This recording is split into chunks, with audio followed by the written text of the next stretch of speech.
امریکا د افغان کډوالو سره د پاکستان په منافقت پوه شو. دا چې تازه یې څه اقدام کړی نو جزئیات همدلته وګورئ او چینل سبسکرایب کړئ.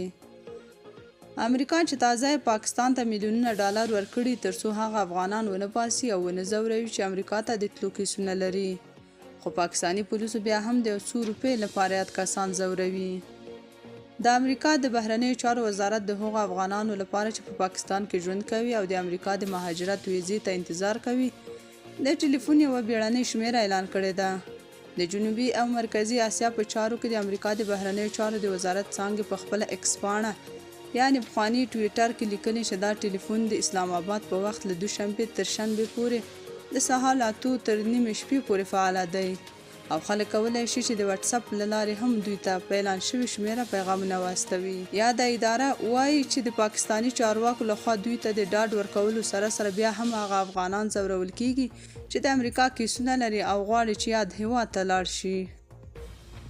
پاکستان د اکتوبر په پیل کې اعلان وکړ چې څه باندې 19 لکه افغانان چې د دوی په وینا په پاکستان کې د اوسېدو قانوني اسناد نه لري باید د نومبر تر لومړۍ نیټې له پاکستانه ووځي، کنه په زوره به یې وباسي. تر دې مخکې طالبانو هم ویلي و چې پاکستان افغان کډوالو څخه سیاسي استفاده کوي او غواړي پرې له غرب څخه ډالر ترلاسه کړي.